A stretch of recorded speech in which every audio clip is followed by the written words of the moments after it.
Na hungani. Na usiseme kama hujui. Kila kitu unakijua. Gari inayochukuliwa mke wangu ni hii. Hii ndio inatumika hii. Anyana ni kama si yako. Nyana ni kama si yako. Lakini nakwambia mie namtafuta mwanao. Na pindi nikinkamata ni yeye.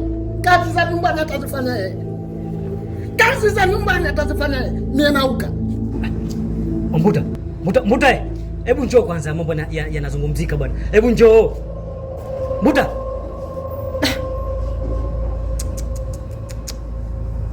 Allahu Akbar. Yaani watoto watatuua sana.